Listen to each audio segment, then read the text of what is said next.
bonsoir, chers internautes et amis de Cœur à Cœur. Tout dépend donc de l'heure à laquelle vous nous suivez, bien sûr. Et oui, notre rubrique « Et si on en parlait » est de retour dans vos foyers après un temps de pause et de restauration dans le Seigneur, hein, et nous en sommes vraiment, vraiment heureux. C'est donc parti et nous allons redémarrer avec un thème ô combien merveilleux. Transforme ta souffrance en puissance. Oh, vraiment. Avant d'aller plus loin et pendant que vous vous installez confortablement, pensez à partager le lien de cette émission autour de vous, votre famille, vos amis ou collègues. Ce thème n'exclut personne. J'en profite aussi pour rappeler nos pages de ressources et sites Internet sur lesquels vous pouvez aller visionner toutes nos anciennes émissions et faire plus ample connaissance pour ceux qui ne nous connaissent pas encore avec toutes les autres rubriques de Cœur à Cœur. Nous sommes bien entendus sur Facebook, YouTube, Instagram, Internet. Les adresses vont défiler au bas de cet écran.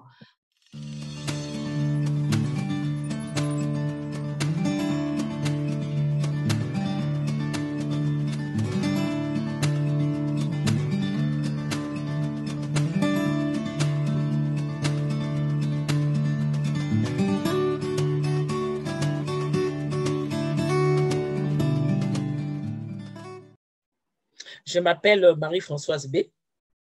Le thème que j'apporte le témoignage aujourd'hui, c'est comment transformer la souffrance en puissance. Oui, j'étais mariée et il y a eu des moments où je peux dire que je me suis arrêtée. Dans la souffrance, que tu sois païen, que tu sois chrétienne, la souffrance n'épargne personne. Alors, je me suis arrêtée. Il y a la souffrance morale, il y a la souffrance physique, il y a la souffrance spirituelle et il y a la souffrance aussi matérielle. Et moi, qu'est-ce que j'ai vécu? C'est la souffrance morale. Dans le mariage, je pleurnichais. Seigneur, jusque quand ma situation va changer? Jusque quand?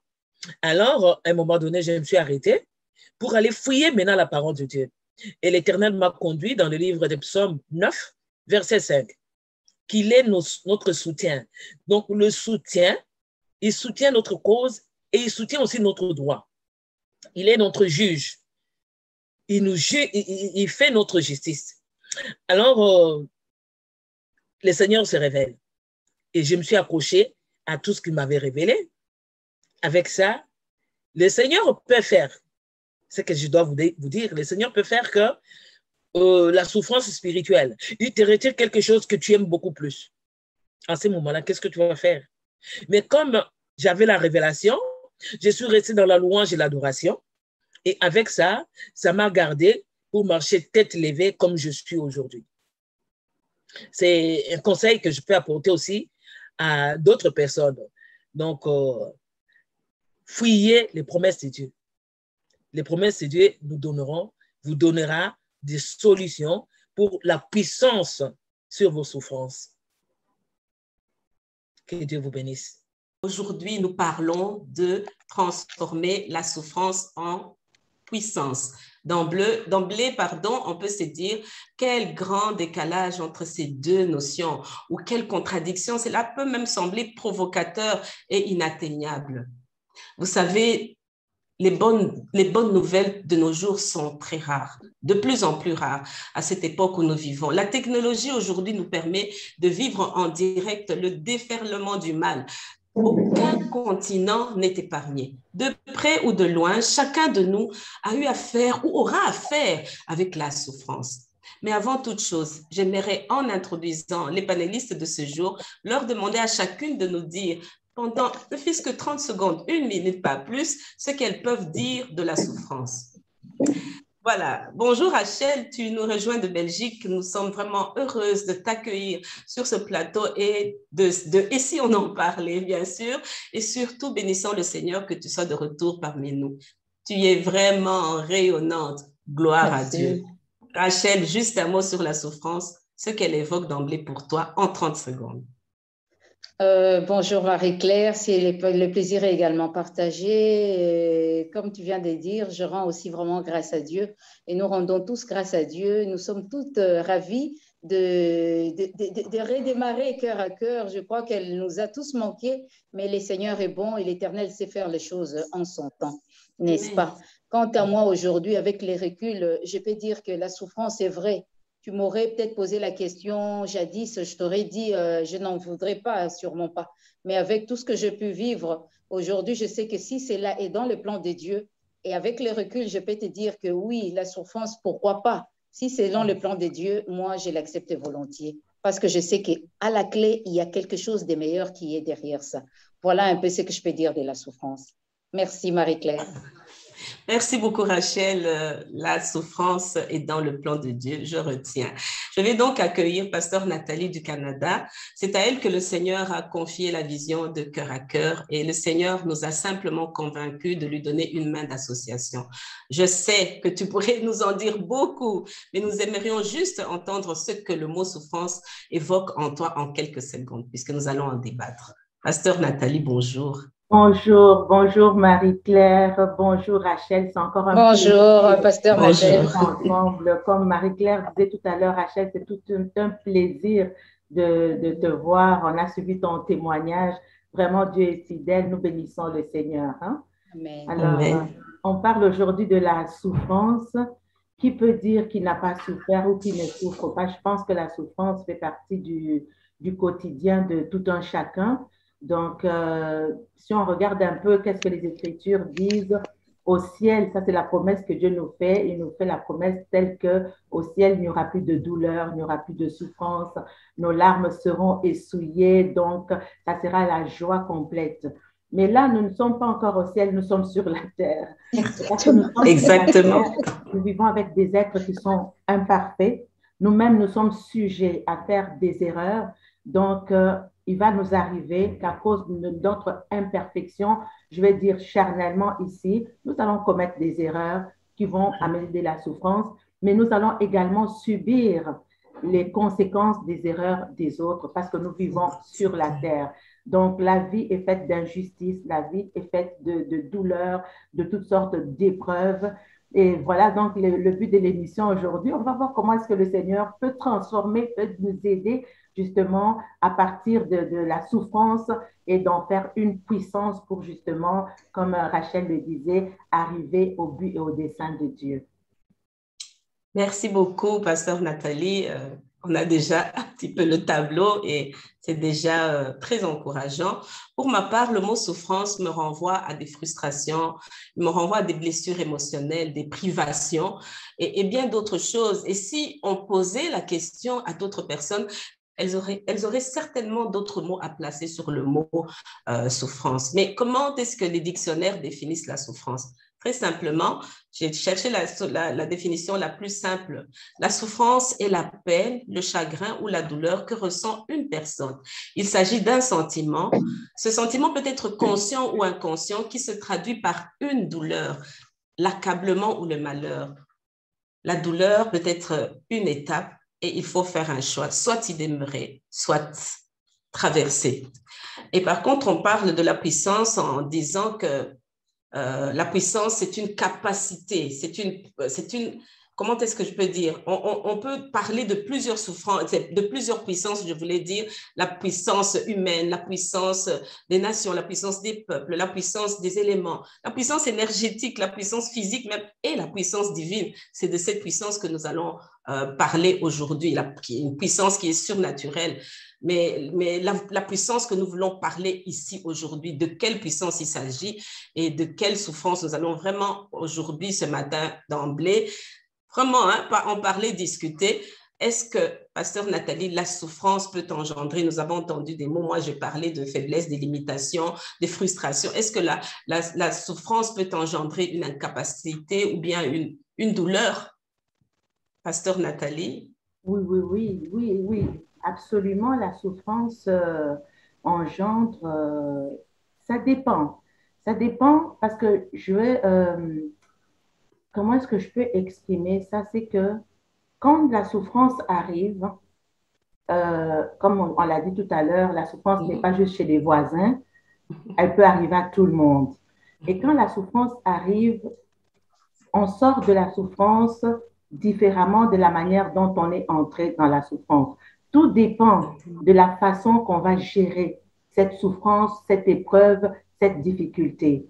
Donc, quand la souffrance ou l'épreuve arrive, cette épreuve qui engendre donc une souffrance, soit on va en sortir meilleur, une meilleure version de nous-mêmes, soit on va en sortir déformé, totalement l'inverse. Soit on va réussir, soit on va échouer. Soit on va être, comme je disais, meilleur, soit on va être pire encore qu'avant. Oui, la souffrance ou l'épreuve amène la souffrance. Alors, si on voit un peu la composition de notre être, comment nous sommes formés, quand la souffrance arrive, elle touche directement quelque chose dans notre vie, elle touche notre cœur.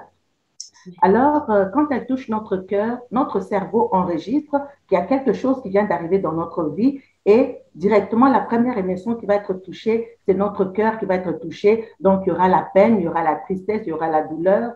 Je prends un exemple de quelqu'un qui a perdu un être cher, par exemple, et forcément, notre cœur va être touché, nos émotions vont être touchées et qui vont engendrer des maladies, qui vont engendrer, comme je disais, la douleur ou la peur ou toutes sortes d'émotions. Donc, oui, quand la douleur arrive, quand l'épreuve arrive, elle va nous déformer ou elle va nous transformer. En fait, le but, c'est que l'épreuve ou la souffrance nous transforme en bien. C'est ça, en fait, un petit peu, je dévance un peu les choses. L'épreuve va venir, oui, elle va amener des faiblesses dans nos vies, mais tout dépend de la manière qu'on va gérer cette épreuve-là, qu'on va gérer cette souffrance, cette difficulté. Donc, elle peut nous transformer, elle peut nous déformer, mais elle peut nous transformer en bien pour la gloire de Dieu, tout dépendamment de comment on va la gérer.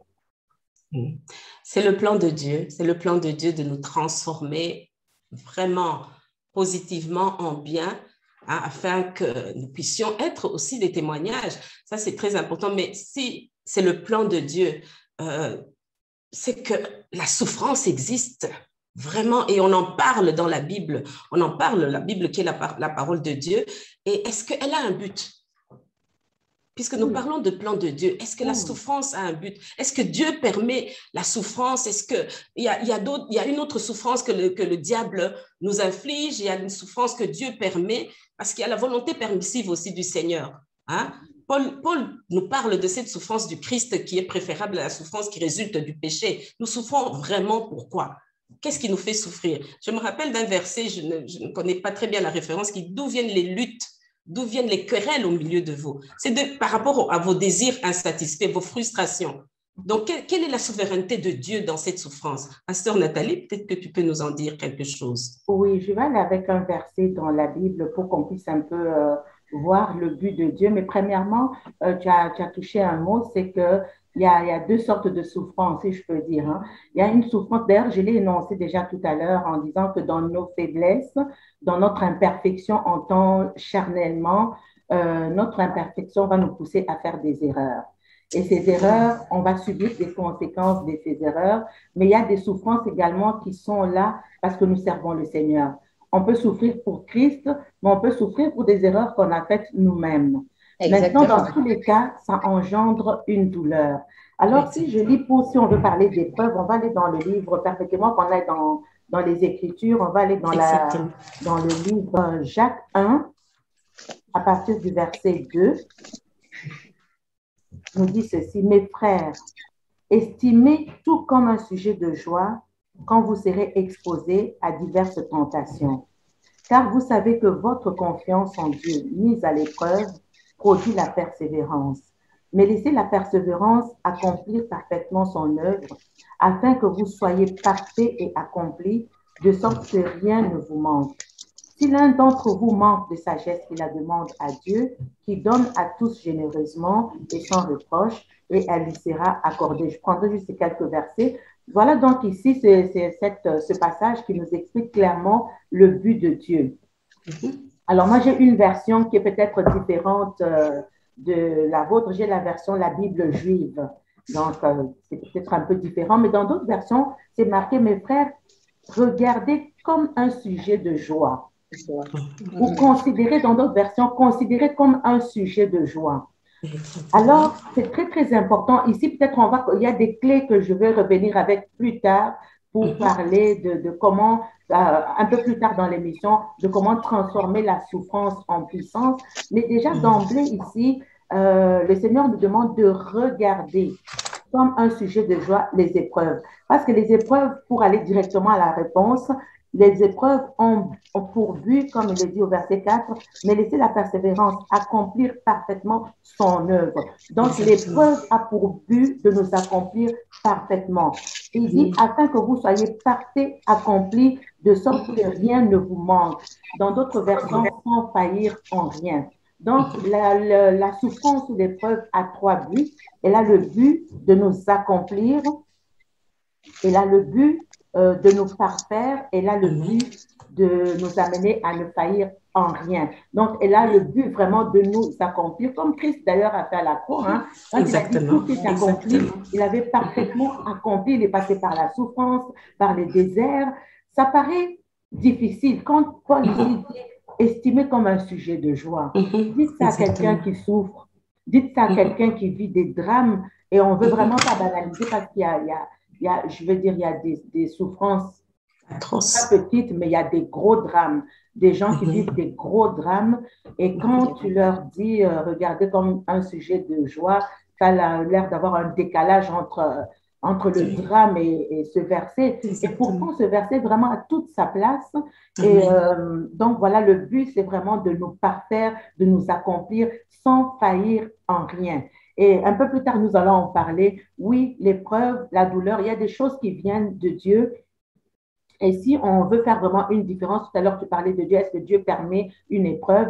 Donc ça, on peut également faire la différence entre une épreuve et une tentation. Ça, c'est autre chose. Mais Dieu ne tente personne, parce que Dieu ne pousse personne à faire ce qui est mal.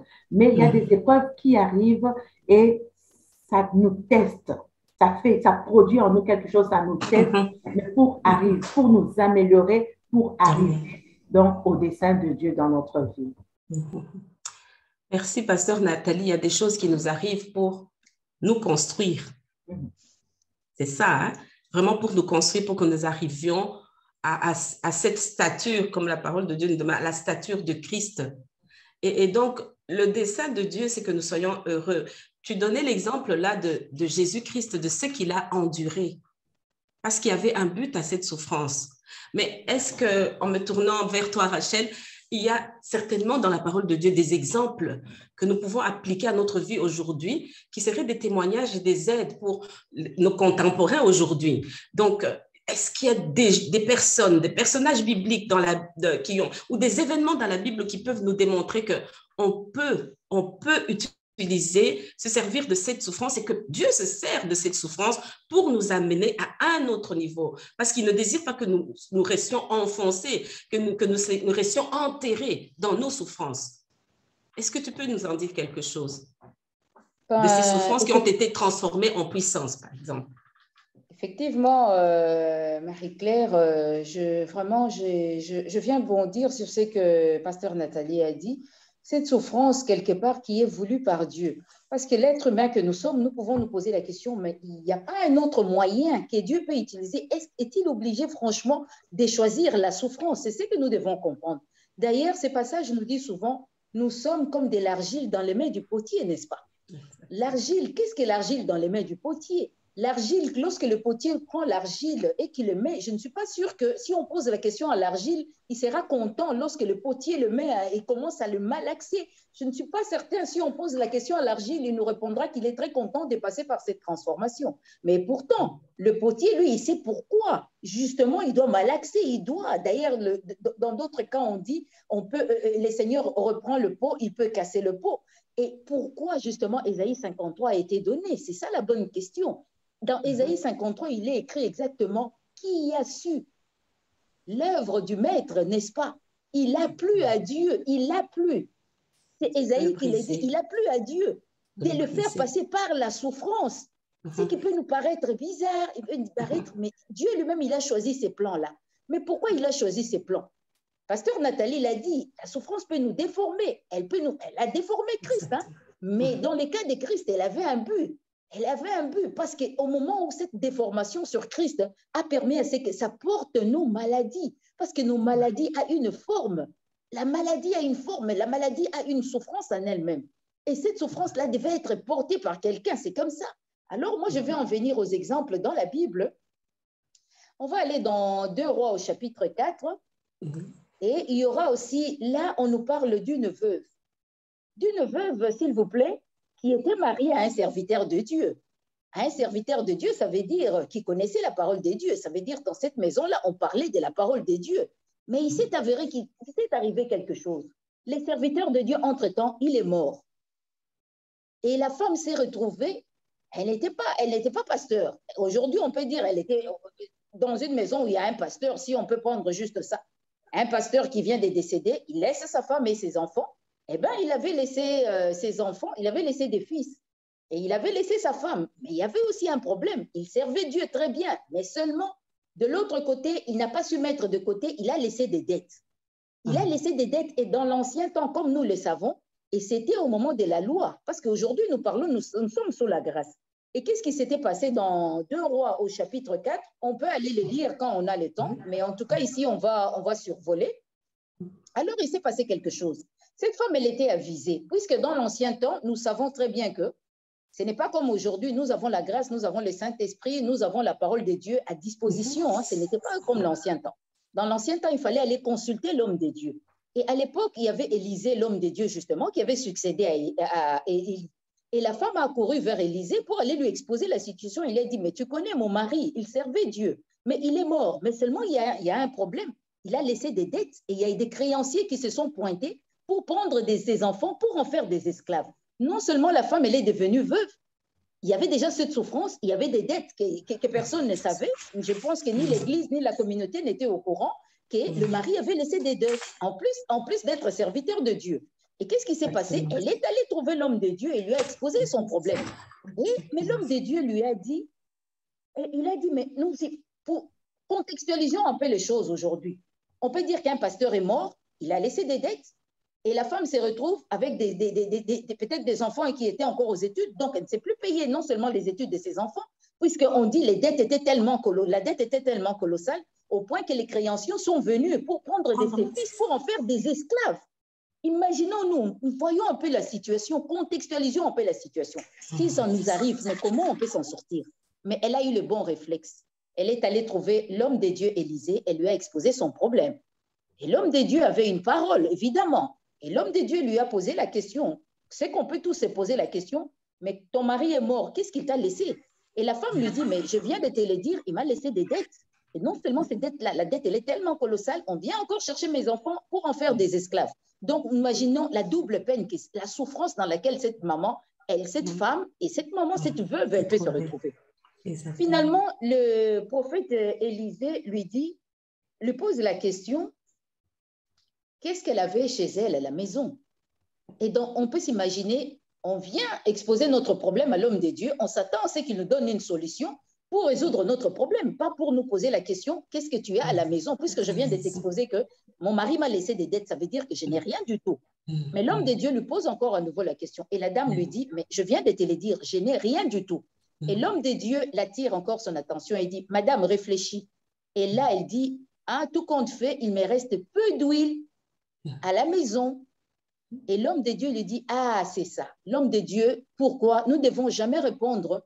Même quand la souffrance nous accable, il nous reste toujours quelque chose. Et c'est ça. Dans notre souffrance, dans notre misère, nous devons toujours retourner en nous. En fait, c'est ce que l'homme de Dieu lui voulait le faire voir. Il a dit, retourne en toi-même, madame. Donc, même si ton mari t'a laissé des dettes, il te reste quelque chose. Elle s'est souvenue, il a dit, en fait, il me reste peu d'huile. Et l'homme de Dieu lui a dit, ah, c'est très bien. Maintenant, il lui a dit, va trouver tes voisins. Va trouver tes voisins, va leur demander de te donner des vases. Pour aller trouver ses voisins, ça veut dire, il devait avoir de bonnes relations avec les voisins, n'est-ce pas? Parce que je me vois mal aller trouver un voisin alors que je n'ai pas entretenu de bonnes relations. Alors, ça nous renvoie. Quelles sont les relations que nous entretenons autour de nous? Exactement. Et heureusement qu'elle avait, en tout cas, quand nous lisons les Écritures, nous voyons qu'elle avait de bonnes relations parce que finalement, elle a été trouver ses voisins. On lui a demandé, on lui a confié plein de vases. Parce que si elle n'était pas en bonne relation, je ne pense pas qu'on lui aurait donné le vase, elle n'aurait pas eu le temps. Finalement, elle a recueilli ces vases-là. Quand elle a retrouvé ces vases, elle est allée trouver l'homme de Dieu. Elle est revenue vers l'homme de Dieu. Elle a dit, je fais ce que tu m'avais demandé. Et l'homme de Dieu lui a dit exactement, maintenant, va prendre tes fils, prends tes vases et enfermez-vous dans votre maison. Quand tu vas t'enfermer dans ta maison, commence à verser cette huile dans chaque vase. Et la femme a obéi, elle a fait ce que l'homme de Dieu lui a demandé de faire. Elle est allée, elle a pris ses fils, elle a fermé la porte, elle a commencé à déverser le peu d'huile, s'il vous plaît. Elle a commencé à verser le peu d'huile, le peu d'huile, le peu d'huile. Finalement, tous ces vases-là étaient remplis. Mais c'était sur base de la parole qu'elle avait reçue, ne l'oublions pas.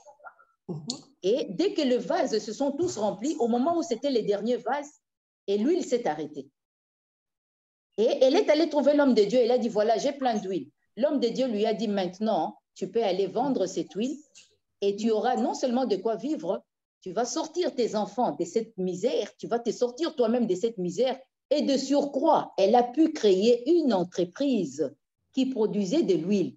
Et de surcroît, non seulement elle a créé une entreprise qui produisait de l'huile, mais elle a donné aussi du travail à tous ceux qui en manquaient. Et on a vu comment cette femme, elle a transformé sa douleur, elle a transformé sa misère, elle a transformé cette souffrance. Finalement, elle est devenue une industrielle, si on peut comparer aujourd'hui. Oui, exactement. C'est un bel exemple, n'est-ce pas? Exactement. C'est l'exemple de la veuve du prophète est un exemple très puissant et il nous fait dire, il nous fait comprendre que nous ne sommes pas sans ressources. En fait, lorsque quelqu'un dit « je suis vraiment au plus bas », Dieu ne permet pas qu'on ne soit plus du tout sans ressources. Il y a toujours quelque chose en nous qui reste. Et je voudrais que tu nous parles un peu du cas de Joseph. S'est retrouvé aussi à un moment donné vraiment jeté dans un puits, dans une prison. Il a été accusé injustement. Et il y a aussi le cas de Gédéon, par exemple. Donc, je vois là vraiment cette puissance du Saint-Esprit. Est-ce que tu peux nous parler de Joseph, de Gédéon, de un des deux, si tu veux bien? Mais je vous parlerai de deux cas parce que c'est vraiment, là tu parles, c'est des cas qui sont nobles, je peux dire. Et nous allons commencer par Joseph.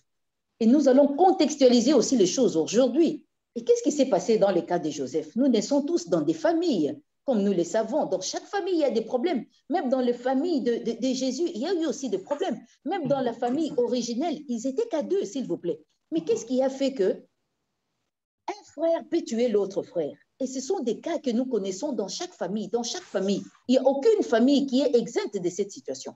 Et dans le cas de Joseph, une fois qu'il est né, comme on a dit, tu l'as dit, Marie-Claire, Dieu ne nous laisse pas sans ressources. Hein.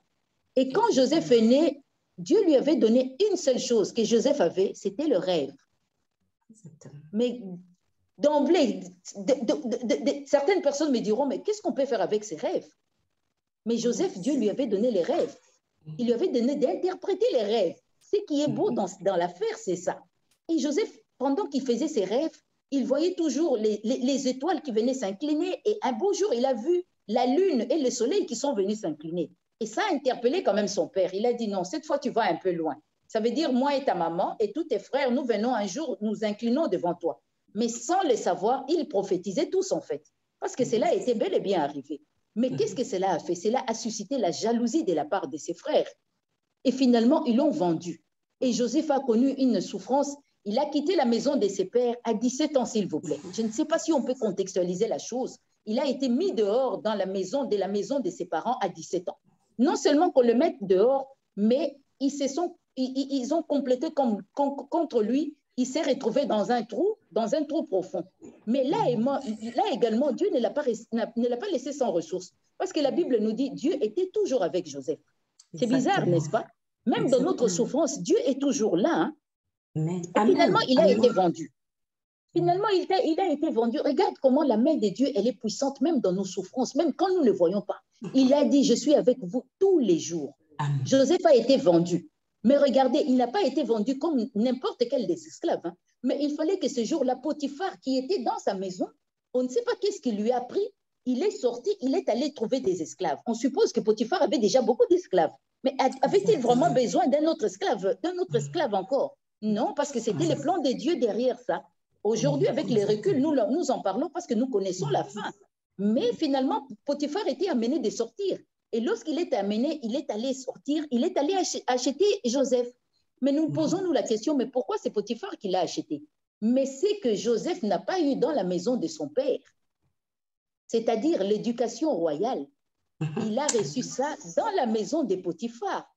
Pourquoi? Cela devait lui permettre d'acquérir une stature, c'est que son père devait faire, qu'il n'a pas pu faire. Il a acquis ça dans la maison de Potiphar. Pourquoi? Parce que Dieu, dans son plan, il savait qu'il allait le préparer à des fonctions supérieures. Et qu'un jour, Joseph devait devenir ce qu'il devait devenir. Ça veut dire sa vision, ses rêves devaient s'accomplir. Et qu'est-ce qui s'est passé? Il s'est retrouvé chez Potiphar, il y a eu encore un problème. Et la femme de Potiphar l'a trouvé beau. Et comme par hasard, il devait aller avec Joseph. Parce que Joseph était devenu beau, il était devenu propre, on l'a lavé et finalement sa beauté est ressortie. Mais étant donné que c'était dans le plan de Dieu, Joseph ne pouvait pas aller parce qu'il y a d'autres gens, comme la Bible nous dit, il y a d'autres qui sont eunuques pour le royaume des cieux. Il y a d'autres qui ne peuvent pas tomber dans l'adultère. Pourquoi? Parce qu'un jour, il allait devenir finalement le supérieur de celui qui est aujourd'hui son maître. Donc, Dieu n'a pas permis que Joseph tombe dans l'adultère, comme c'est peut-être fut le cas de David, parce que Joseph avait une destinée beaucoup plus grande. Et là, nous comprenons qu'il y a d'autres personnes qui ne tomberont pas dans certains péchés, en fait. Et finalement, Joseph n'est pas tombé dans ces péchés. Il s'est retrouvé où? En prison. Pourquoi? Pour des méfaits qu'il n'a pas commis. Ça peut nous arriver aussi au travail, où on est accusé injustement par des collègues, où nous ratons un poste parce qu'on a comploté contre nous. On peut se dire, mais mon Dieu, pourquoi tu as permis ça? Mais lorsque nous rentrons en nous-mêmes, lorsque nous comprenons la volonté parfaite de Dieu, comme Jésus, il a été accusé injustement, on lui a dit non, il prêche contre Belzéboul, il est en train de soulever la foule, alors que c'est le plan de Dieu. Avec les reculs, si nous disons que Joseph était resté chez Potiphar, il allait échouer dans sa mission, n'est-ce pas? Mais il fallait qu'il se retrouve en prison. Mais pourquoi il s'est retrouvé encore en prison? Parce que là aussi, il devait apprendre l'humilité.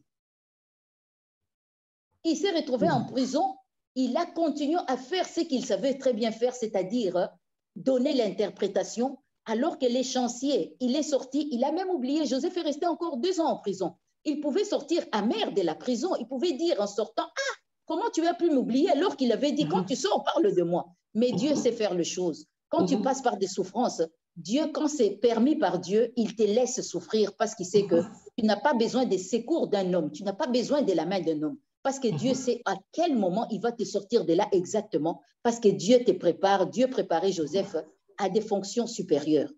Et comme ça, Joseph, finalement, 2 ans après, il a quitté la prison. Et quand il a quitté la prison, regarde comment Dieu est bon. Dieu ne nous laisse pas avec la ressource, alors que Joseph n'avait que le rêve. Et justement, Dieu a fait que Pharaon rêve. Et dans les rêves de Pharaon, il a rêvé, nous connaissons l'histoire, il a rêvé les 7 vaches maigres et les 7 vaches grasses. Et c'était une famine qui allait arriver dans le monde, alors que Dieu avait déjà préparé quelqu'un qui est Joseph, qui allait prendre les fonctions, qui allait être une solution pour la famine, non seulement pour sa famille, non seulement pour l'Égypte, mais pour l'humanité. Et nous voyons la souffrance de Joseph là où ça l'a conduit. Et finalement, ça l'a conduit à la solution. Amen. Et non à l'élévation.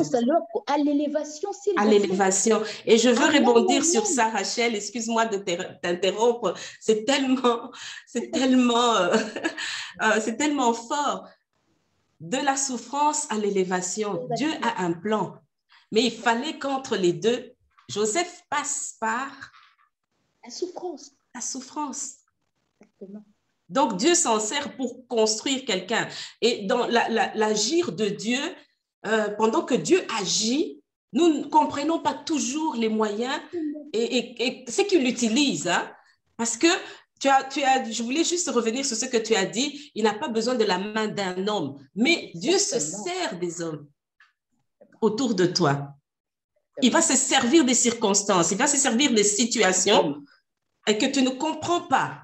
Et c'est ça, vraiment, je te laisse continuer à l'élévation. Donc, Joseph, à cause de tout ce qu'il a fait, tout ce que Dieu, les hommes ont vu, le Pharaon a vu Joseph faire, il l'a élevé. Mais est-ce qu'il pouvait faire ça avant? Je te laisse continuer avec Gédéon ou finir avec Joseph. Vraiment. Je veux juste rebondir sur ce que tu as dit. Dieu ne permettra pas que tu le saches avant. Pourquoi? Sinon, il n'est plus Dieu. Amen. Tout simplement. Parce qu'il dit, ces voix ne sont pas nos voix, ces pensées ne sont pas nos voix. Si tu commences à comprendre Dieu, il ne sera plus Dieu. Amen. Et ce qui est beau avec Dieu, comme cette ânesse, quand Dieu veut nous amener dans sa gloire. Et il y a aussi, voilà, Dieu veut nous amener dans sa gloire. C'est comme ça qu'il avait créé, il a créé l'être humain. Lorsqu'il avait mis Adam dans les jardins d'Éden, il voulait que Adam participe à sa gloire. N'est-ce pas avec Christ? Il a fait pareil. N'est-ce pas? Il a dit à Moïse, je peux éliminer tout ceci et je peux recréer une nouvelle catégorie. Dieu est capable de le faire. Mais Dieu t'a tellement aimé, il m'a tellement aimé. Il a dit non, il veut que nous soyons participants à sa gloire. Et nous revenons maintenant dans le cas de Gédéon. C'était la même chose. Israël était en train de battre, Israël était en train de produire, mais il n'arrivait pas à jouir. Il n'arrivait pas à jouir de sa production. Ils étaient malmenés par les Madians. Ils étaient tellement malmenés et que Dieu passe toujours par un homme. Comme dans la souffrance en Égypte, nous devons les retenir. Ça peut être dans une famille, Dieu passe toujours par un être humain. Il passe toujours par un homme. Et dans la famille de Joseph, il est passé par Joseph. Il est souverain. Il sait en qui il a mis cette opportunité-là, en qui il l'a mis. Donc, c'est pour cela que nous ne devons pas envier les gens. Chacun de nous a reçu quelque chose de la part de Dieu. C'est pour cela que tout ce qui est jalousie doit être exclu. Tout ce qui est mauvaise humeur, tout ce qui est jalousie doit être exclu. Exactement, parce que ça, c'est vraiment, c'est insulter Dieu, quoi. C'est l'air de dire, ah, moi, je veux ce que Marie-Claire a, alors que Dieu t'a mis en toi quelque chose qui va servir aussi pour la gloire de Dieu et pour ton évaluation et pour ta gloire aussi. Et dans le cas de Gédéon, qu'est-ce qui s'est passé? Gédéon était assis, il battait son froment et Dieu s'est approché. Écoute bien ce que Dieu dit. Dieu arrive, alors qu'il battait son froment, Dieu lui appelle. Écoutez bien comment il lui appelle. Dieu lui dit, ah bonjour, vaillant héros. Gédéon le regarde, il dit, tu rigoles. Vaillant héros, tu me vois comment je suis en train de battre ici mon froment et on est dans la misère. Et j'ai entendu dire des choses, des histoires, comment nos ancêtres, ils avaient... Donc tout ça, pour moi, finalement, pour lui, ce n'était qu'une légende. Dieu lui a dit, mais justement, tu sais que lui, il ne savait pas. Dieu avait déjà concocté qu'il allait passer par lui, qu'il allait l'utiliser. Et ça, Gédéon ne le savait pas. Et qu'est-ce que Dieu lui dit? Vaillant héros, va avec le peu de force que tu as. Le peu de force que tu as. Alors que Gédéon était dans sa misère, il était dans sa petitesse, il ne voyait que sa petitesse, alors que Dieu l'a payé déjà vaillant héros. Quand Dieu t'appelle, il l'appelait vaillant héros, Dieu savait qu'il était capable d'aller. Dieu savait qu'il avait mis quelque chose en lui, mais lui-même, il l'ignorait complètement. Et qu'est-ce qu'il lui a dit? D'abord, pour aller conquérir, nous devons passer toujours par une formation. Nous devons passer par une souffrance, nous devons passer par une formation. Il lui a dit, tu dois aller d'abord détruire tous les autels, parce que tes ancêtres ont élevé des autels à des dieux qui ne le sont point. Parce que Dieu ne partage jamais sa gloire avec quelqu'un. Et lorsqu'il passe par nous, il veut que ça soit pour sa gloire et pour notre élévation. Et de sur quoi il est parti? Il est parti, il a fait ce que Dieu a fait et nous savons ce qui est arrivé. Mais pourquoi nous parlons de ça? On peut sortir d'une famille là où il y a des malédictions, là où il y a des sorcelleries, là où on voit que vraiment ici, notre famille, et on a fait des diplômes, il n'y a jamais personne qui émerge, où on ne trouve pas du travail, ou dans des mariages compliqués, où on est dans des familles où il y a des divorces, où il y a le veuvage, il y a toutes ces choses. Tout ce qui peut nous sembler une faiblesse, Dieu va l'utiliser pour que ça devienne une force. Et c'est ça l'intervention de Dieu. Et c'est ça transformer notre souffrance en puissance. Et finalement, il est devenu réellement les vaillants héros parce qu'il est allé détruire tous les autels et il a rendu il a rendu à Israël sa fierté. Mais Dieu est passé par celui qui s'est considéré comme inutile. Et voilà un peu, Marie-Claire, si je peux, voilà. Je crois que j'ai fait le tour et chacun se retrouvera là-dedans. Merci beaucoup, Rachel. Je retiens que Dieu utilise ce que nous pensons être nos insuffisances, notre insignifiance pour nous élever. Il dit, je veux le désir de Dieu, je veux que tu prospères. Je veux que tu prospères, mais cela à tous égards. Et donc, lorsque nous nous trouvons comme, enfin, le jargon de nos jeunes, je suis down, hein, je suis au plus bas. Le Seigneur vient avec cette solution. Quand il dit à Gédéon, va, vaillant héros, c'est ça, vaillant guerrier, vaillant héros. Exactement. Il appelle vaillant héros, va. Ça veut dire qu'il le propulse avec une force, avec une puissance, hein? Et cette puissance, c'est Dieu avec nous, c'est Christ avec nous. Et je voulais ici, Pasteur Nathalie, que tu nous parles un peu du Saint-Esprit comme une solution. Aujourd'hui, je pense à quand Christ est parti, les disciples étaient vraiment dans une joie. Ils étaient très confortables. Hein? Tant qu'ils avaient Jésus avec eux, ils étaient Jésus physique, hein? L'homme de Galilée qui marchait, qui allait de village en village, faisant du bien aux hommes. Ils étaient très confortables. Mais Jésus leur annonce qu'il va partir. Hein? Je suis certaine, je pense, hein, qu'il y a eu de l'angoisse. Il y a certains qui ont commencé à souffrir. Et comment on va faire? Comment on va s'en sortir? C'est celui qui guérissait les malades, c'est celui qui faisait les miracles. Mais il a dit, mais je ne vous laisse pas seul. Je m'en vais, mais je ne vous laisse pas seul. Je vais vous envoyer quelqu'un. Je veux vous envoyer un compagnon qui sera avec vous tout le temps. La présence physique de Christ devait s'arrêter à un moment donné sur la terre et pour qu'il parte et que le Père nous envoie le Saint-Esprit. Jésus l'avait promis et le Saint-Esprit est arrivé. Et je voudrais, Pasteur Nathalie, que tu nous parles un petit peu du Saint-Esprit comme solution que nous avons aujourd'hui en tant que chrétiens. Je dirais plutôt comme ami. Ami, oui, comme, justement, compagnon. Comme associé. Parce que le Saint-Esprit est une personne. Mais je voudrais rebondir sur ce que Rachel a dit tout à l'heure, ce qui a été dit, et qui est merveilleux et qui peut nous amener soit à bien gérer l'épreuve ou la souffrance, ou soit à passer à mal la gérer. Quelque chose qui est très important qui va nous amener à échouer ou à réussir. Exactement. Dans les cas qui ont été donnés, que ce soit dans le cas de Joseph, que ce soit dans le cas de Gédéon, ou que ce soit dans le cas de la veuve, et que si je peux rallier ça au verset que nous avons donné tout à l'heure avec Jacques, il dit « regardez ». Donc, tout se passe au niveau de l'œil, du regard, de la façon que nous percevons, de la façon que nous percevons. Puisque si nous percevons bien, nous allons bien concevoir. Exactement. Mais si nous avons une mauvaise perception, nous allons mal concevoir. Exactement. Alors, tout se passe au niveau du regard. OK. Dans le cas de la femme, d'ailleurs, quand le prophète voit la femme, il a dit, qu'est-ce que tu y as? Il fallait qu'elle voie ce qu'elle a. Tant qu'on ne voit pas ce que nous avons, tant que nous ne voyons pas ce que nous avons, quand la souffrance arrive, directement, on crie à l'échec, on crie à l'abandon, au rejet, les angoisses arrivent. Mais le Seigneur veut nous appeler à aller regarder qu'il a déjà mis une ressource, une solution en nous. Donc, nous ne sommes pas dépourvus de moyens, nous avons tout ce qu'il nous faut. Donc, la première chose à soigner, c'est notre regard. Notre regard à l'épreuve. Et c'est pour ça que Jacques dit, regardez, regarde. Donc, notre regard, c'est le point clé, c'est la base, c'est le focus. Parce que si je regarde bien, donc je suis capable d'aller voir plus loin la vision de Dieu. Je suis capable d'aller voir plus loin l'appel de Dieu. Parce que quand l'apôtre Paul parle, il dit, Seigneur, illumine les yeux de notre cœur, afin que nous puissions voir quoi? L'appel qui est attaché. Donc, oui, l'appel, voilà.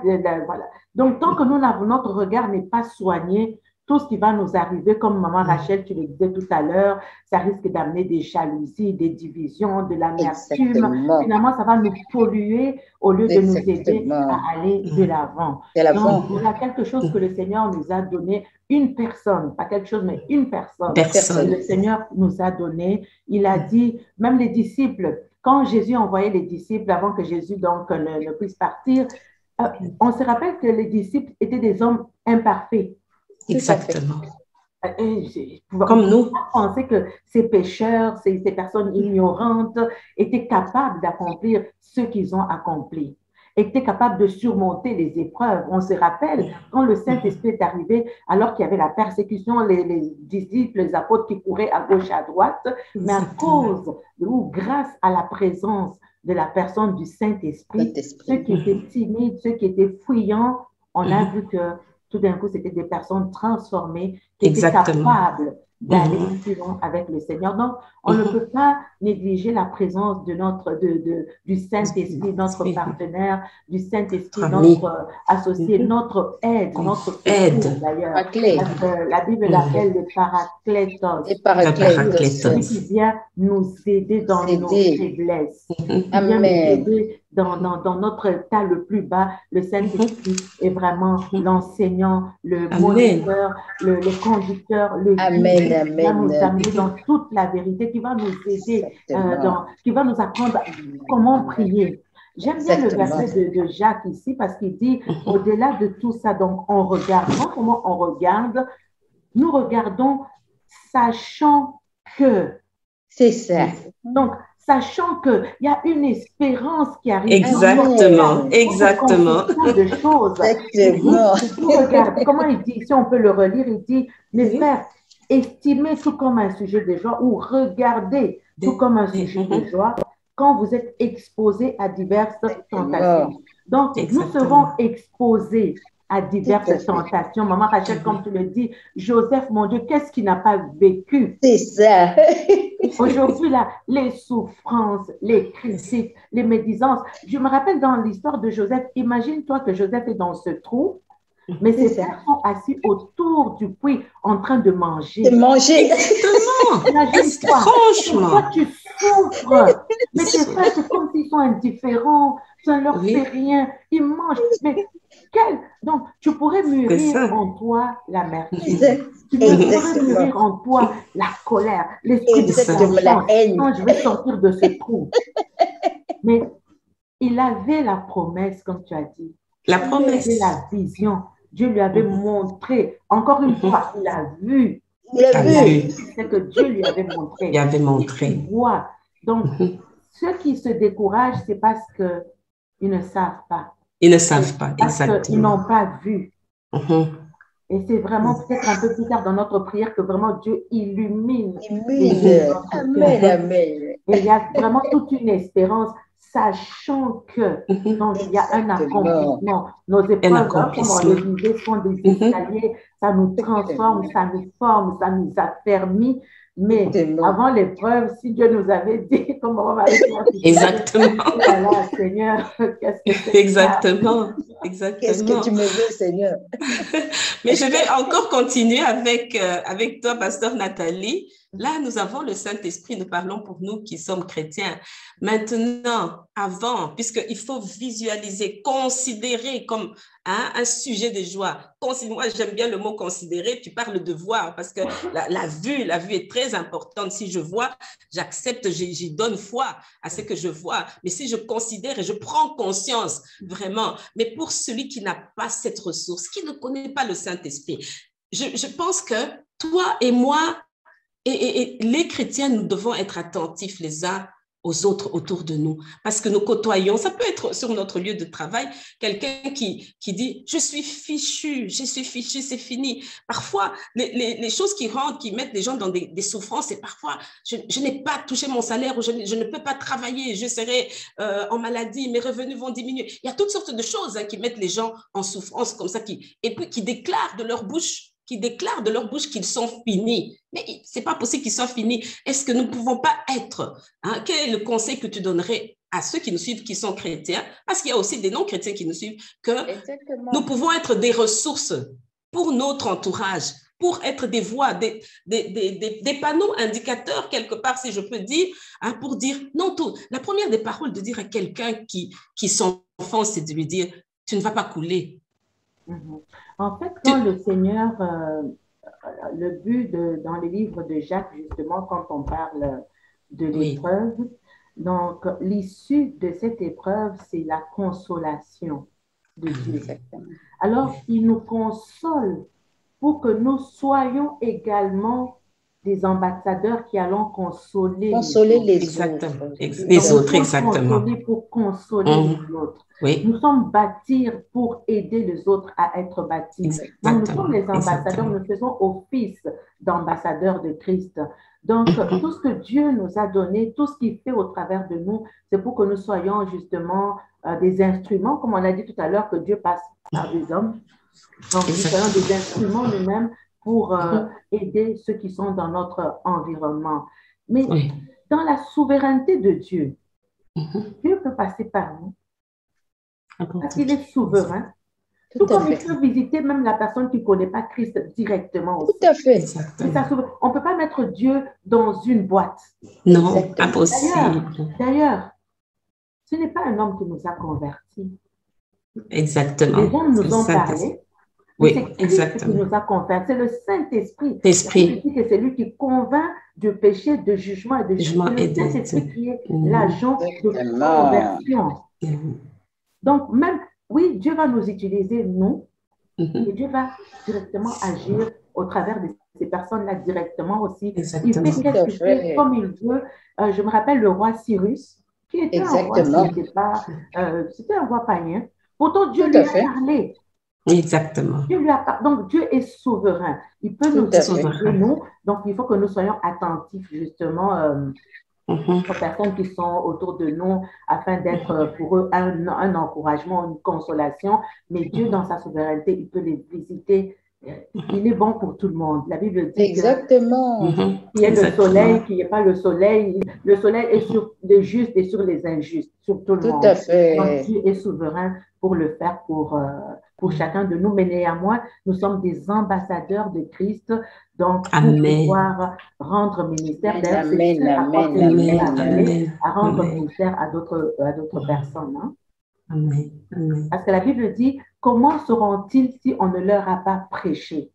Exactement. Donc, nous sommes là justement pour prêcher, mais prêcher par notre exemple, prêcher par des paroles d'encouragement. Donc, voilà le rôle. Nous sommes là. Donc, nous devons vraiment, avec le Saint-Esprit en nous, vraiment être attentifs à tout notre environnement.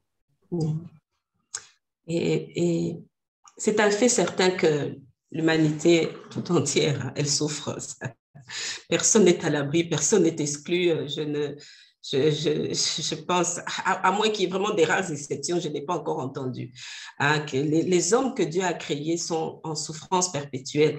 Et la pensée de Dieu, le but ultime de Dieu, c'est vrai que nous avons évoqué et tout. Je voudrais un petit peu lire ici dans le livre de Romains 8, 22, 23. Hein, donc, or, nous savons que jusqu'à ce jour, hein, la parole de Dieu dit, or, nous savons que jusqu'à ce jour, la création toute entière soupire et souffre les douleurs de l'enfantement. Et ce n'est pas elle seulement, mais nous aussi qui avons les prémices de l'Esprit. Nous venons de parler du Saint-Esprit. Hein, nous avons les prémices de l'Esprit. Nous aussi, nous soupirons en nous-mêmes en attendant l'adoption, la rédemption de notre corps.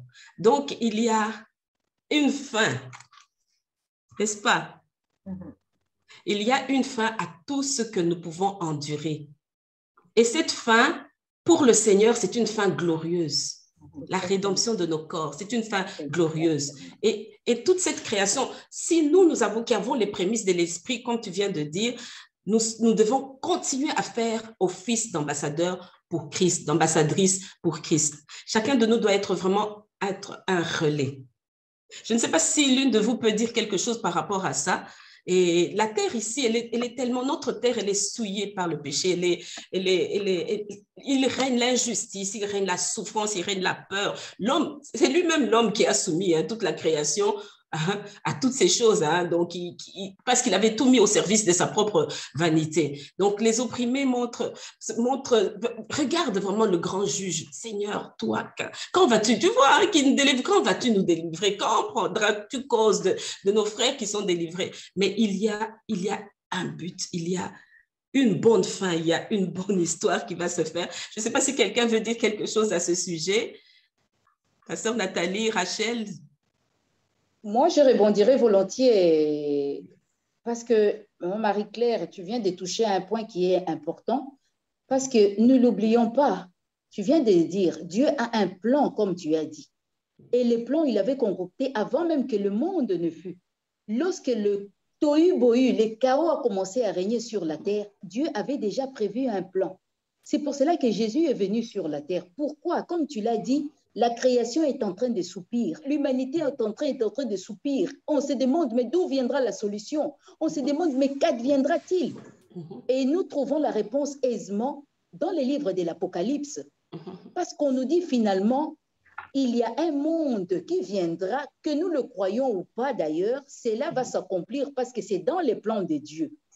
Il a dit, il a déjà préparé une nouvelle Jérusalem, un nouveau ciel, une nouvelle terre qui va remplacer cette terre sur laquelle nous vivons et le ciel dans lequel qui est encore pour l'instant. Et c'est là où nous tendons en fait. Et d'où on nous parle même de l'enlèvement. Et si je rebondis à ce que tu as dit, c'est très intéressant. On va aller lire ça dans 1 Corinthiens 15 au verset 53. On nous dit, c'est corps ici, tu as soulevé quelque chose d'important, Marie-Claire, tu as soulevé vraiment quelque chose d'important. On va juste lire, quand on a le temps, chacun pourra lire 1 Corinthiens 15 en entier. Mais moi, je veux prendre juste le verset 53. Qu'est-ce qu'il nous dit? Nous lisons 1 Corinthiens 15, verset 53. Car ce qui en nous subit la décomposition doit revêtir sa forme inaltérable. Ce qui en nous va à la mort doit revêtir la forme immortelle. Ça veut dire tout ce qui est maintenant a la forme immortelle. Toi et moi, un jour, nous retournerons à la poussière d'où nous avons été tirés. Mais de quoi parle-t-on ici? Qu'est-ce qui doit revêtir cette forme immortelle? Ne n'oublions pas, nous sommes formés de l'esprit, nous sommes formés de l'âme et nous sommes formés d'un corps. Et ces corps, étant donné que le péché a régné dans ce corps, d'ailleurs l'apôtre Paul dit, mais qu'est-ce qui va me délivrer de ces corps mortels? Grâce soit rendue à Jésus-Christ, parce que la loi de l'esprit nous a affranchis de la loi du péché et de la mort. Et à cause du péché adamique, nous devons tous retourner à la poussière. Et les gens pensent que la vie s'arrête dans la poussière. Ce n'est pas vrai. La vie ne s'arrête pas dans la mort. Hein? On ne faut pas se leurrer. C'est pour cela que Jésus-Christ est venu. Il est mort, il est passé par le tombeau. Et qu'est-ce que la Bible nous dit? Il est ressuscité. Et où est-ce qu'il est maintenant? Il est à la droite du Père. Et qu'est-ce qu'il fait là-bas? Il continue son travail d'intercesseur et il est en train de s'apprêter pour revenir, pour attendre ce qu'il attend, c'est-à-dire tous ceux qui ont cru en lui. D'où l'importance. Et notre corps ici, une fois que nous retournons à la terre, et le jour où nous fermons l'œil, comme nous savons, nous tous, nous allons soit passer par la mort. Et lorsque nous passons par la mort, c'est notre corps terrestre ici qui retourne à la terre. Et j'aime bien l'apôtre Paul parce qu'il parle d'une tente. Nous sommes d'une tente, nous sommes dans une tente. Ce corps, ce n'est qu'une tente. Mais ce qui est important en toi, Marie-Claire, en toi, pasteur Nathalie, ou en moi, Rachel, c'est ce qui est en nous, c'est-à-dire ce qui ne meurt pas, c'est l'esprit et l'âme. Voilà un peu, si je peux rebondir, je ne sais pas si quelqu'un veut ajouter encore quelque chose. Et d'où nous devons faire très attention. Nous ne devons pas nous imaginer que notre vie ici va s'arrêter sur la terre. Ce serait vraiment, c'est l'heureux. Alors là, c'est l'heureux. Qu'on soit croyant ou pas, ça concerne tout le monde. Voilà un peu. C'est pour ça que je pense qu'il y a un passage dans la Bible, je vais te laisser la parole, pasteur Nathalie, dit « Les souffrances présentes ne sauraient être comparées à la gloire à venir. » J'aime beaucoup ce verset. Ça veut dire que nous traversons. Il y a un serviteur de Dieu qui disait, j'écoutais un serviteur de Dieu qui disait, avant d'arriver à Canaan, il y a l'Égypte, mais il y a aussi le fouet de Pharaon. Exactement. Pasteur Nathalie, je te laisse continuer. Si tu as quelque chose à dire, Je voudrais juste rajouter à ce que Rachel a dit avec un exemple un exemple que j'aime beaucoup, c'est l'exemple de Moïse. Exactement. Alors, Moïse, on peut le lire d'ailleurs avec les héros de la foi dans Hébreu 11. Donc, le Hébreu 11, le verset 23 ou 24, je dirais, qui nous dit que par la foi, Moïse, devenu grand, refusa d'être appelé fils de la fille du Pharaon. Il choisit d'être maltraité avec le peuple de Dieu plutôt que de connaître les plaisirs éphémères du péché. Il considérait qu'être méprisé, on parle de la souffrance, hein, il considérait qu'être méprisé pour l'amour du Messie avait plus de valeur que les trésors de l'Égypte, car il gardait les yeux fixés sur la récompense. Les yeux, la vue. Exact. Les yeux fixés sur la rédemption. La rédemption. Les yeux fixés sur le salut final.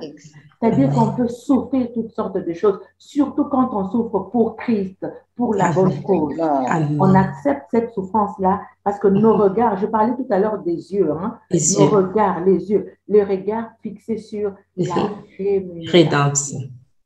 Donc, il a choisi d'accepter, il a choisi d'être méprisé, il a choisi d'être maltraité, rejeté, abandonné. Ce qui importait, c'était ce qui avait au bout. Exactement. Exactement. Donc, on doit avoir les regards portés vers l'avenir.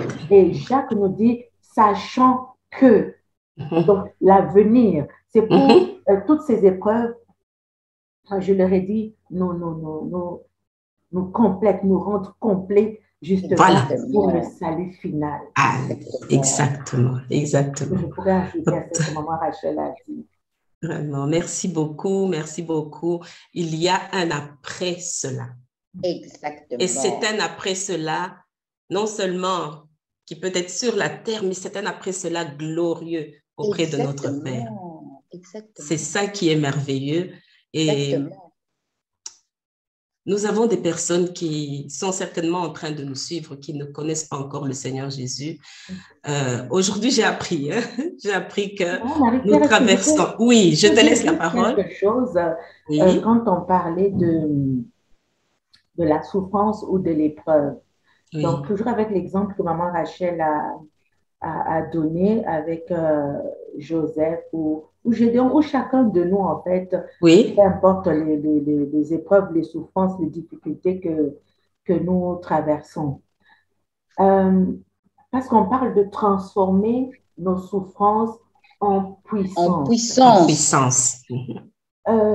Il y a quelque chose avec la femme de 2 Rois 4 que Dieu lui a donné. Donc, le prophète lui parle, lui dit, qu'est-ce que tu as? Va, regarde.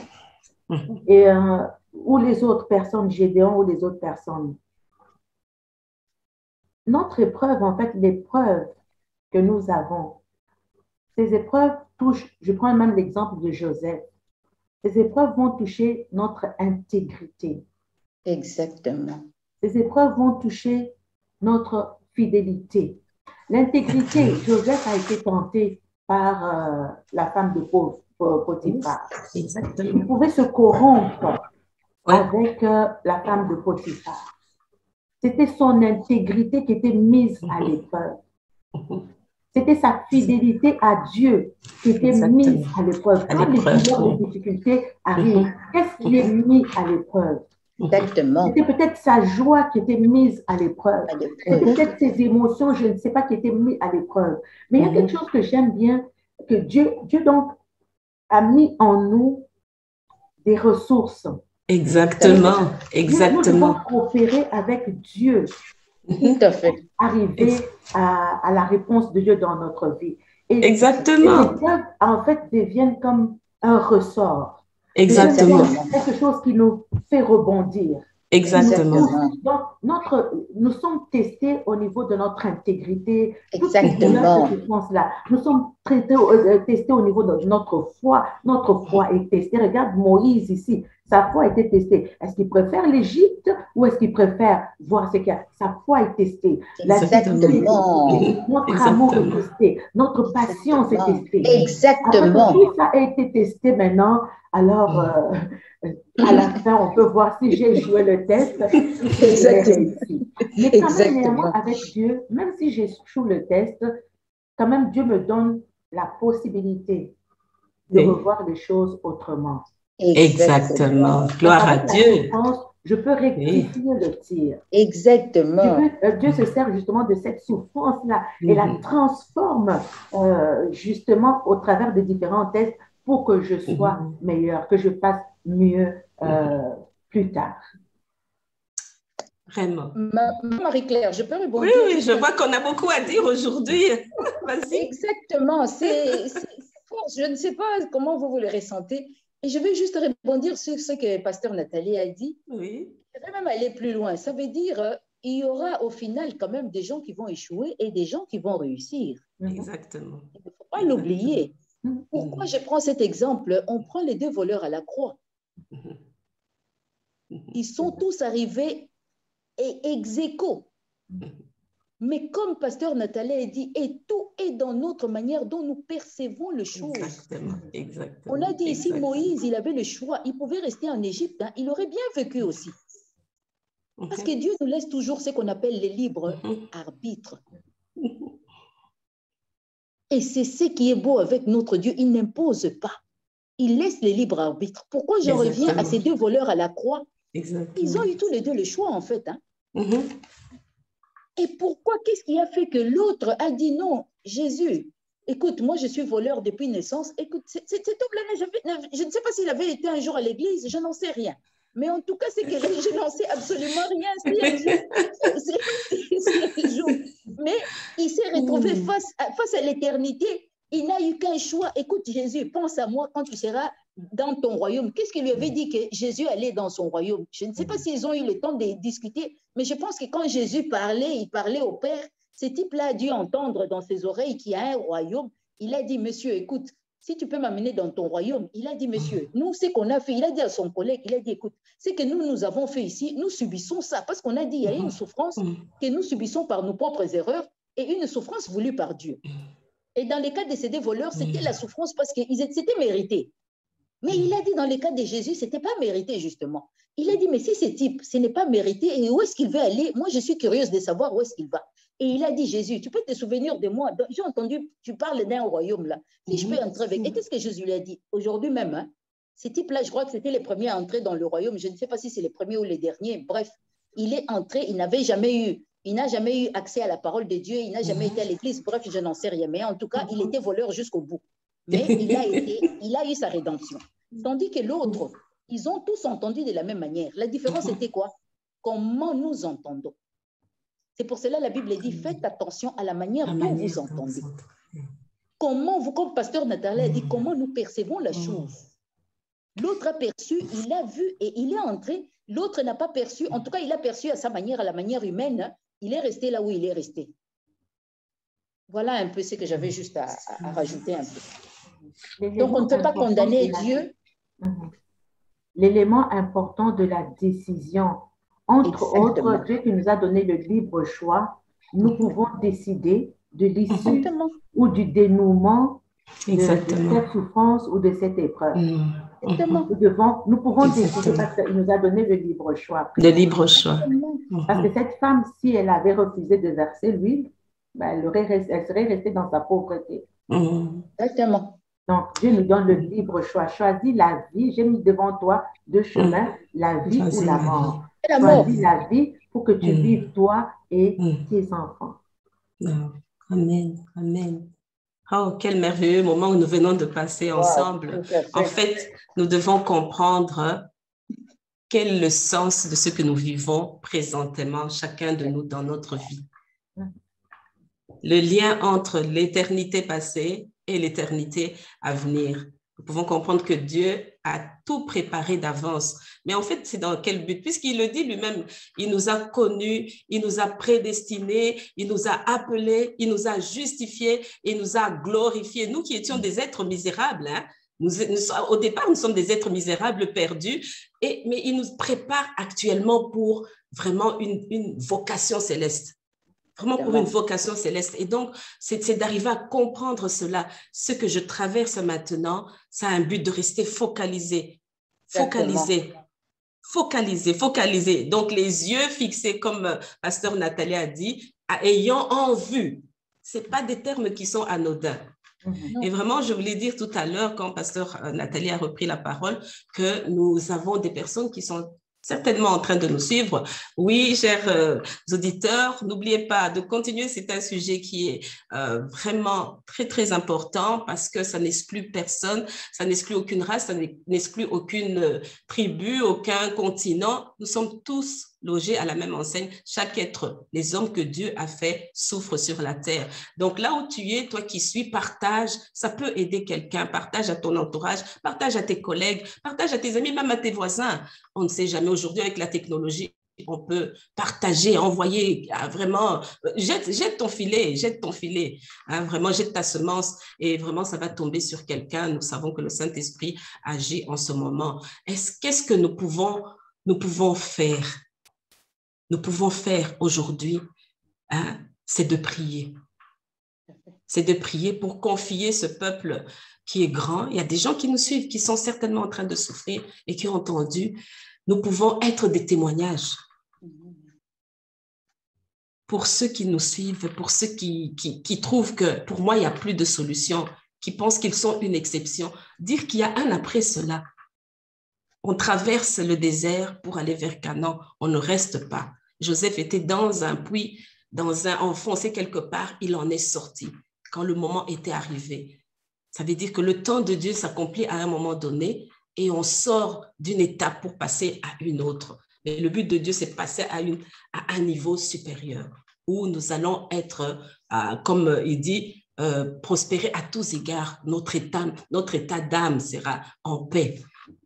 Pasteur Nathalie, je voudrais te demander de prier pour les familles et si Rachel pourra aussi prier, à moins que chacune veuille dire un mot de la fin. Moi, c'était déjà mon mot de la fin. Je ne sais pas si on peut prier pour les familles. Je voudrais juste rajouter quelque chose qui est un élément très, très important dans la souffrance, dans l'épreuve, dans les difficultés. Oui. C'est que quand l'épreuve arrive ou quand la douleur, la souffrance arrive dans la vie d'une personne, on est déstabilisé parce que, en fait, quand on n'a pas de problème, on a l'impression d'avoir le contrôle de notre Exactement. Exactement. Ça veut dire je gère bien ma famille, je gère ma vie, mes finances, je suis en contrôle de toutes ces choses-là. Oui, alors quand la souffrance arrive, elle nous déstabilise. Parce qu'en fait, elle vient déstabiliser notre fonctionnement, elle vient déstabiliser notre bien-être, elle vient déstabiliser notre famille, toutes ces choses-là. En fait, la souffrance nous amène à toujours dépendre de Dieu. Exactement. Ça nous garde dans l'humilité. Exactement. C'est un élément très, très important. Ça nous garde vraiment dans l'humilité devant le Seigneur. Oui, merci beaucoup. Rachel, tu aurais un dernier mot? Je pense que nous avons vraiment traversé, nous avons touché pas mal de points. Moi, je rends juste grâce à Dieu et interpeller tous ceux qui nous suivent. C'est le moment de faire son choix, quoi. Et selon notre choix, nous allons déterminer comment sera notre éternité. Ne l'oublions pas, nous ne déterminons pas que notre éternité, mais il y a aussi des générations futures. Donc, le plan de Dieu, si je peux ajouter juste un tout petit peu, le plan de Dieu dépasse, comme Pasteur Nathalie a dit, comme toi-même tu l'as dit, dépasse ce que notre petite vie là. Donc, le plan de Dieu est beaucoup plus vaste qu'on l'imagine. Donc, pour dire que nous avons vraiment du prix devant Dieu. Aussi mortel que nous soyons, c'est parce que Dieu chérit quelque chose qu'il a mis en toi, qu'il a mis en chacun d'entre nous. Son esprit. Et nous rendrons compte de cela. Nous devons bien réaliser cela. Là, nous parlons, ce n'est pas une mince affaire. Et la Bible dit, toute créature, nous serons tous amenés devant le tribunal du Christ. Nous devons être conscients de cela. Qu'on le croie ou non, qu'on le veuille ou pas, ce sera ainsi, selon la parole de Dieu en tout cas. Voilà un peu. Merci beaucoup, mesdames. Je voulais simplement dire que parler de souffrance, c'est aussi parler de nos propres souffrances aussi. Et nous en avons eu et nous en sommes sortis ou nous sommes dans le processus, Mais Dieu est merveilleux. Parce que moi, je vais apporter vraiment une parole d'encouragement et de consolation. Si en ce moment, tu vis des choses qui sont atroces, je ne peux pas les comprendre et les vivre comme toi, tu les vis. Mais ce que je veux dire, Dieu qui t'a créé et qui t'aime, il sait dans quoi tu es. Et il est capable, si tu le laisses faire, tu lui donnes le contrôle, comme pasteur Nathalie a dit, tu cesses de gérer. Il est capable de te sortir de ce puits, il est capable de te sortir de ce trou et de te donner une paix, afin que vraiment tu deviennes aussi un témoignage. Sur ce, nous allons vraiment, pasteur Nathalie, je vais te demander de prier pour les familles et comme je l'ai dit avant, que Rachel prie aussi pour... Tu as abordé déjà pour le salut des âmes. Parce qu'il ne faut pas se leurrer, que le monde le croit ou que ne le croit pas, que le monde le veuille ou qu'il ne le veuille pas. Jésus-Christ est en route et il revient bientôt. Et donc, nous avons encore ce travail d'évangéliser, d'apporter la parole qui donne la vie aux nations, à l'humanité. Pasteur Nathalie, je te laisse la parole. Donc voilà, nous prions pour toutes les familles aujourd'hui qui sont connectées. Vous nous regardez de là où vous trouvez, vous ne comprenez pas quel est le but de la souffrance. Tout le monde ici est confronté à la souffrance à un moment donné de sa vie. Alors, vous n'êtes pas seul. Christ lui-même est passé par ce chemin. Il a souffert, il a été meurtri, il a été cloué, des choses horribles qui sont passées, mais il a tenu ferme. Donc, nous voulons prier ce soir afin que vraiment le Seigneur vous visite dans vos maisons. Donc, élevons la voix ensemble. Éternel, notre Père et notre Dieu, nous voulons te dire merci ce soir parce que nous croyons et nous savons que tu es Dieu miséricorde, tu es Dieu de grâce, tu es Dieu d'amour et tu es Dieu fidèle. Tu ne désires pas la mort de qui que ce soit, Seigneur, mais tu désires que tous parviennent à la connaissance de la vérité. Seigneur, en ce moment, par ton esprit, je prie que tu puisses visiter chaque maison, que tu puisses visiter chaque cœur qui est en train de pleurer en ce moment, chaque cœur qui est en train de se plaindre, de murmurer à cause de ce qu'il est en train de vivre, que tu puisses visiter un homme et une femme qui a été déçu, qui a été trahi, qui a été malmené, qui a été abandonné, qui a été rejeté, qui a été, Seigneur, qui a vécu de l'injustice, de la trahison, de l'infidélité. Seigneur, quel que soit l'objet de cette souffrance, Éternel, tu as souffert afin que nous ne puissions pas souffrir. Je te prie, Seigneur, que tu puisses ouvrir les yeux de chaque homme, de chaque femme, de chaque enfant aujourd'hui, afin qu'ils puissent voir, Seigneur, ce qu'il y a au-delà de cette souffrance. Que cette souffrance permet de les affermir, que cette souffrance permet, Seigneur, de les rendre hommes matures, que cette souffrance permet de les amener, Seigneur, à marcher dans ton plan parfait, guérir les cœurs, car tu as dit dans Ésaïe 61 que tu es venu afin de guérir les cœurs brisés. Le monde entier, Seigneur, oh Dieu, plusieurs souffrent, les cœurs sont brisés, les cœurs sont meurtris, les cœurs saignent.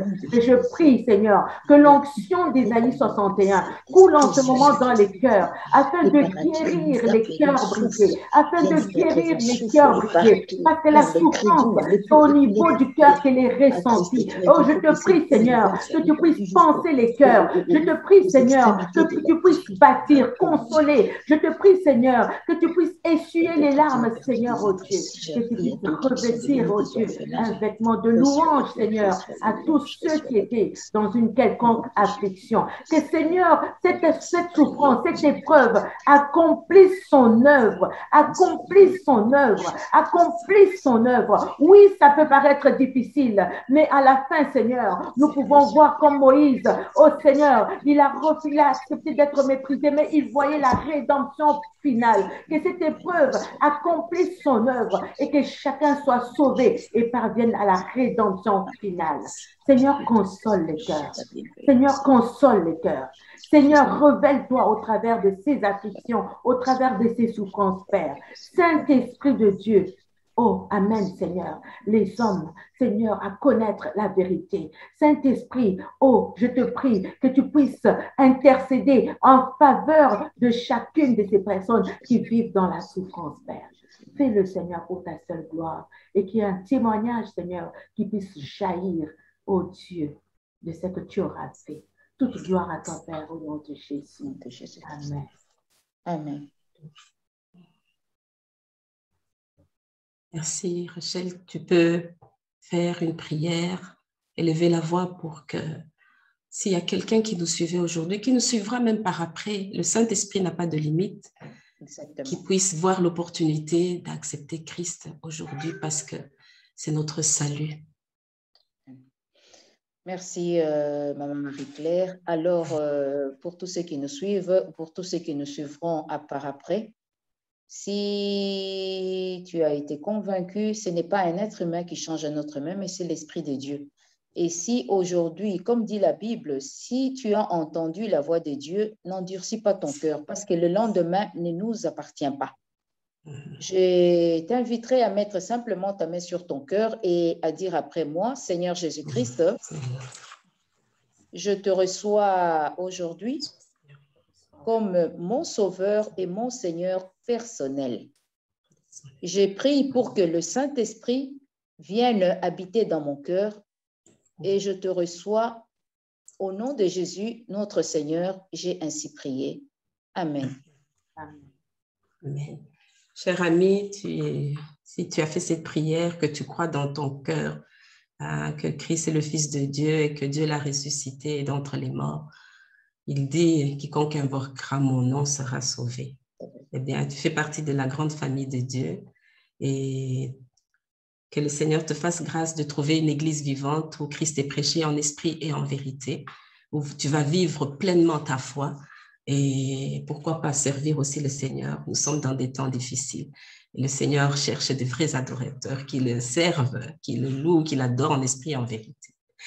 Voilà, chers amis, nous en avons fini aujourd'hui. C'était peut-être long, mais c'était peut-être nécessaire et il y a encore des choses certainement à dire, mais nous avons toujours la limite de temps. J'espère et je prie que le Seigneur continue à parler dans votre cœur et n'oubliez pas, partagez pour faire du bien à quelqu'un. Si vous partagez, vous participez à l'évangélisation et le Seigneur a une récompense, il le dit. Merci encore de nous avoir suivis, d'avoir vraiment pris le temps de vous arrêter et de nous écouter. Et pour une prochaine émission, Et si on en parlait, est déjà de retour. À très bientôt. Au revoir. Au revoir. Au revoir. À bientôt.